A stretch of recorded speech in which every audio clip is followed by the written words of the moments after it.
From Fitzroy Morrissey's A Short History of Islamic Thought, this excerpt from Chapter 8, Reason, Revelation, and Inspiration, explores how Islamic thinkers wrestled with reason, revelation, and spiritual insight, questions that continue to matter today. Here it goes.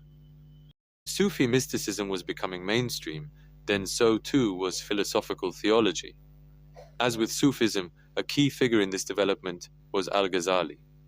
As we've seen, his logical critique of the philosophers played an important role in the development and diffusion of the more philosophical Ash'arism of his teacher, Al-Juwayni. After Al-Ghazali, the next great philosophical theologian was Fakhr al-Din al-Razi, 1150 to 1210.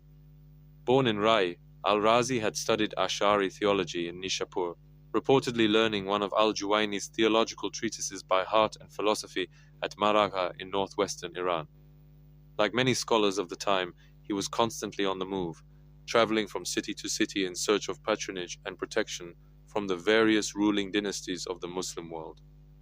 Wherever he went, 300 students reportedly came in tow.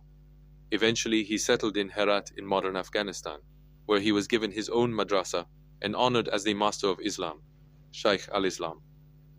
Much like al-Ghazali, al-Razi had an ambivalent relationship with falsafa. A critical commentator on the works of Ibn Sina, as well as a prolific author of original works of Ash'ari theology, Shafi'i legal theory, and Quranic exegesis, al-Razi identified several fallacies in the theories of the philosophers. In his commentary on Ibn Sina's Pointers and Reminders, for instance, he criticized the great philosopher's proofs for the existence and unity of God, his doctrine of emanation, and his view, also criticized by al-Ghazali in The Incoherence, that Allah only knew things in a universal way. Yet, again like al-Ghazali, al-Razi also saw much that was useful and good in philosophy. Conceding that Ibn Sina's book contained, as he put it, important points and remarkable insights, he studied and absorbed the philosophers' logical methods, adopted their tripartite view of the soul, and came to think that the highest form of human happiness lay in attaining intellectual perfection. Nor was al-Razi afraid to deviate from earlier Ash'ari views, dismissing the classical Ash'ari doctrine of Kazb, the deterministic notion that humans acquired their acts from Allah as a name indicating nothing, and criticizing al-Ghazali's arguments against the philosophers and Ismailis where he found them wanting. He even spoke highly of the free-thinking poet al-Ma'ari and engaged with the ideas of the heretical philosopher Muhammad ibn Zakaria al-Razi. Their shared name indicates that both hailed from the Iranian city of Ray, hinting at a more radical rationalism hidden beneath the surface of his writings. Just as important as his engagement with philosophical ideas, al-Razi also wrote his works in the way that philosophers did, adopting what the historian Ibn Khalikan called systematical arrangement of topics in his theological treatises. A typical al-Razi treatise proceeded step by step through the key topics of philosophical theology, beginning with a section on epistemology and logic, then moving on to questions relating to the nature of existence, then to matters connected to God and the divine realm, and finally to issues arising from revelation, such as the nature of prophecy and the afterlife. This way of presenting theological material set a model for others to emulate. In the wake of the Mongol conquests of Iran and Iraq in the mid-13th century, a Mongol dynasty known as the Ilkhanids, 1256 to 1335, had established themselves in northwestern Iran. In the early 14th century, the chief judge of the Ilkhanid state, Adud al-Din al-Iji, c. 1300 to 55, composed the Stations of Theology, al-Mawaqif fi Ilm al-Kalam, a systematic textbook of Ash'ari theology, divided like al-Razi's treatises into separate sections, and advocating, as al-Razi had done, a philosophical approach to Kalam. This and similar textbooks and the many commentaries written to explain them would soon be incorporated into the Sunni madrasa curriculum, ensuring that almost all educated Sunnis were exposed to philosophical theology, and that philosophical thinking would continue to thrive under the guise of Kalam. The Shia, too, continued to cultivate the philosophical sciences. The greatest philosopher of the age, the most learned and wisest man in the world, in the words of the Ilkhanid Vizier Rashid al-Din, c. 1247 to 1318, was the Shi'i scholar Nasir al-Din al-Tusi, 1201 to 74. born a Twelver, Al-Tusi embraced Ismaili Shiism early in life and came to prominence as an astrologer and theologian at the Nizari Ismaili courts in eastern Iran and Alamut. When the Mongols swept through Iran and destroyed the Ismaili strongholds in the 1250s, Al-Tusi reverted to Twelver Shiism and put himself at the service of the conquerors, who built him a fabulous astronomical observatory with a library of 40,000 books at Maraga by way of thanks. Amid his shifts of political and sectarian allegiance, a consistent thread ran through Al-Tusi's intellectual outlook, and that was his commitment to philosophy. Among his major works were an influential treatise on Aristotelian ethics and a commentary on Ibn Sina's Pointers and Reminders, in which he attempted both to explain Ibn Sina's philosophical ideas and to refute the criticisms made by Al-Razi, defending, among other things, the validity of Ibn Sina's famous proof for the existence of God. Al-Razi's commentary on the Pointers, Al-Tusi sniped, was a jar, not a shar, a defamation, rather than an explanation. Where Al-Razi had taken from Ibn Sina a spirit of critical inquiry, Al-Tusi saw the philosopher's teachings as truth itself. Al-Tusi's rationalism would leave a heavy imprint on Twelver Shi'i thought. His student Al-Alama al-Hili, 1250 to 1325, the most influential Shi'i theologian and legal theorist of the age, was the author of the earliest commentary on Ibn Sina's philosophical encyclopedia, The Healing. In his view, as the historian of Islamic philosophy Robert Wisnowski has put it, Twelver Shi'ism was the natural home of Avicennian, Ibn Sina-inspired metaphysics, and Al-Tusi, not Al-Razi, the best interpreter of Ibn Sina. He also deepened the Twelver commitment to Mu'tazili Kalam, arguing against the Asharism of Al-Razi, that there was an objective set of ethical norms knowable to unaided human reason, that Allah was as much subject to these ethical standards as anyone else, and for the existence of human free will, all classic Mu'tazili views. Al-Hili's rationalist outlook also figured in his approach to the law. Building on the work of the Twelver scholars of Boyd times, he accepted ijtihad, the independent reasoning of the scholar, as a valid source of law, and declared it the duty of the ordinary Shia to follow the rationally derived opinions of their scholars. This doctrine, which came to be known as Usulism because it was based on the jurist's rational analysis of the fundamental sources, usul, would dominate Shi'i legal thinking until the 17th century. Though both Sufism and philosophical theology had become widely accepted by the 13th century, this remained a contentious age. Besides his Shi'i opponents, Al-Razi had many critics, both in his own day and later. He was attacked by Rumi's master Shams-i-Tabrizi as the apostate of the age, criticized by both Ibn Arabi and Rumi for his excessive reliance on reason, and wrote a whole book detailing his debates with his contemporaries in Central Asia and India. The philosophical theologians in their turn took exception to Sufism.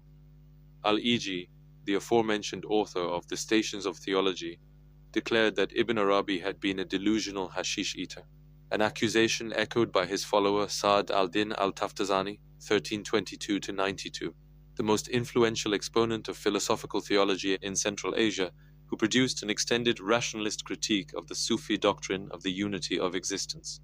For his part, the historian and Maliki jurist Ibn Khaldun attacked both the philosophical theologians and the philosophical Sufis for illegitimately mixing religion and philosophy, going so far as to issue a fatwa ordering that the books of Ibn Arabi and his ilk be destroyed by fire or water. The most vociferous critic of these recent trends, however, was Taqi al-Din ibn Taymiyyah. Born into a family of Hanbali scholars in Haran, an ancient center of pagan astrology in northern Mesopotamia, Ibn Taymiyyah was raised in the Hanbali quarter of Damascus, to which his family had fled from the Mongol advance. Damascus was at that time under the rule of the Mamluks, slave soldiers who had beaten back the Mongols at the Battle of Ain Jalut, 1260, and established an independent kingdom in Egypt and Syria, deriving their Islamic legitimacy from the Abbasid caliphs whom they had brought to Cairo after the Mongols destroyed Baghdad.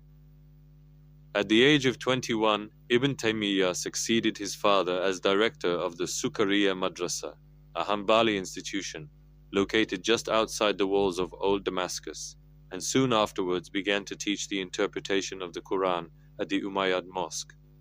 As a Hanbali, Ibn Taymiyyah's guiding principle was absolute reliance on the revealed word of Allah and the inspired sayings of his Prophet, and for him, this meant being faithful to the literal meaning of the scriptural texts. A Muslim, he declared, should profess belief in Allah as he has described himself in his book and as his messenger has described him, without any distortion, alteration, reasoning, or representation.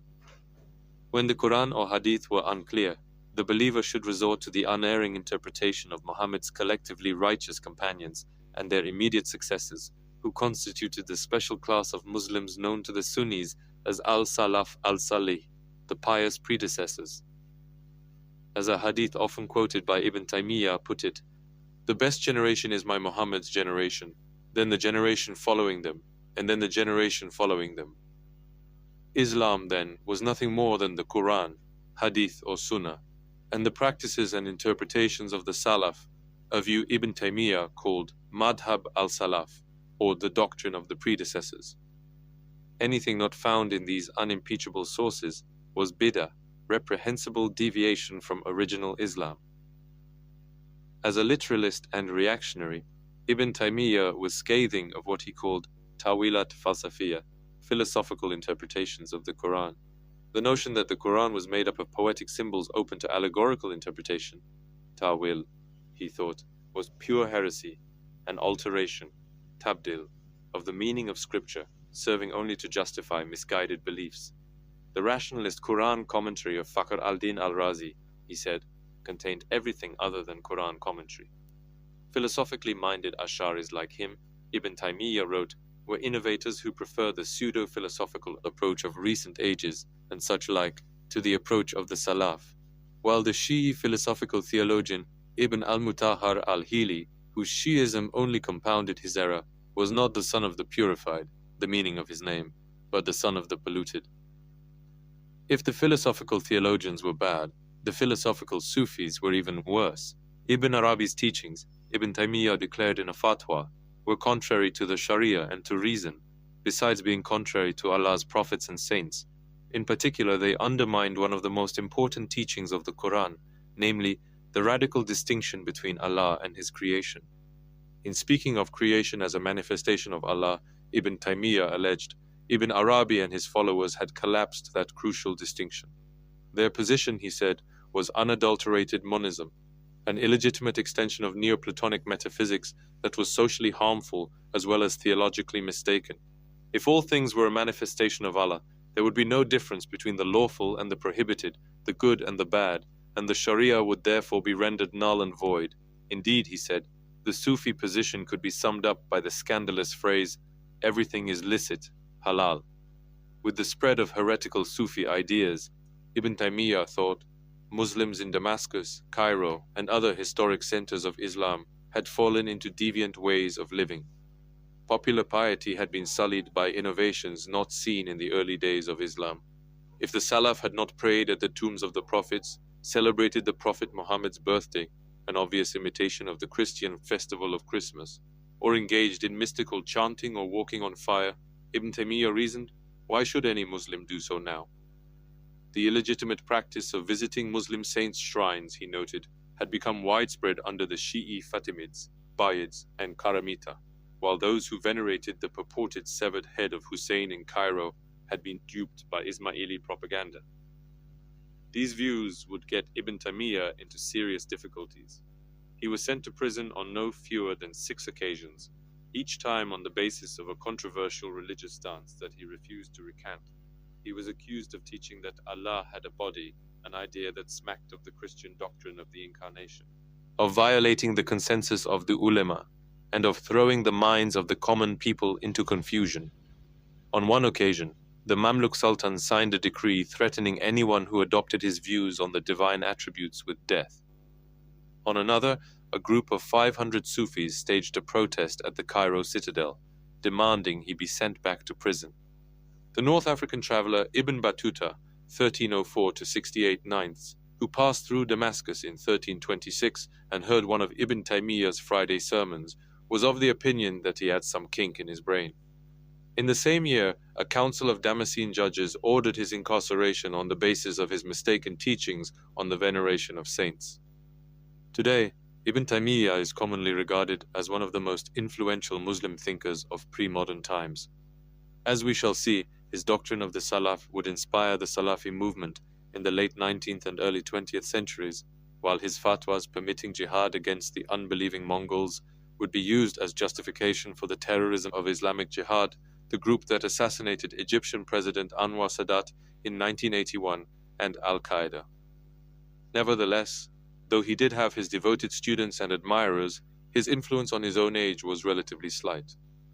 Only in the 17th century, as Muslim thinkers sought ways out of what they saw as the decline of Islam, would Muslims return to his writings in any great number. Despite his reactionary temperament, he was also a more nuanced and sophisticated thinker than both his modern acolytes and detractors would allow. The Quran and Sunnah, he wrote, were full of rational proofs, for there was no conflict between pure reason and authenticated revelation. Unlike the radical Kharijites in the early days of Islam, he did not think that Muslims who sinned were unbelievers. Like Ibn Sina, Al-Ghazali, and Ibn Arabi, he believed that this was the best of all possible worlds, and even those condemned to hell, he and his leading student Ibn al-Qayyim al-Jawziyah, 1292 to 1350, taught, would ultimately be embraced by Allah's mercy, a view, again, which was close to that of his opponent, Ibn Arabi. Like most medieval thinkers, Ibn Taymiyyah does not fit easily into modern stereotypes. Despite the force of Ibn Taymiyyah's polemics, the manuals of theology would continue to be taught, and the works of Ibn Arabi would continue to be studied, copied, and commented upon into the early modern and modern periods. Among the Sunnis, the philosophical theologian Al-Razi would come to be widely seen as the renewer, Mujaddid, of the 6th century, just as Al-Ghazali had been for the 5th.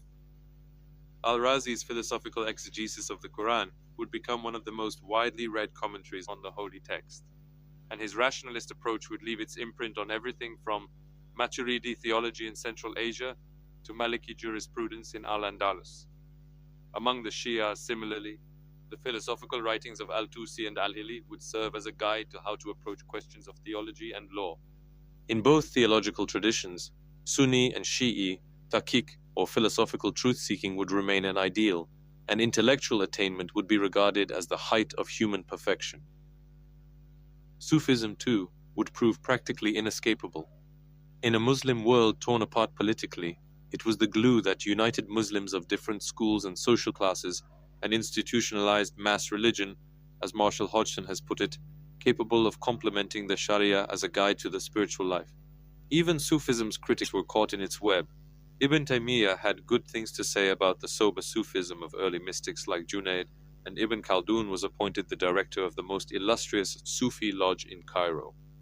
Ideas like the miraculous powers of the Friends of Allah or the superhuman status of the Prophet Muhammad, meanwhile, became the common currency of popular preachers, prayer writers, and poets. The framework for all of this, however, remained the Sharia, as interpreted by the scholars of the madhabs. The one who studies Sufism but not the law, went a popular saying attributed to the early legal scholar Malik, is a heretic, and the one who studies the law but not Sufism is a sinner. Yet the one who combines the two will reach the truth. Reason, revelation, and mystical inspiration would all be integral to Islamic thought. Please subscribe.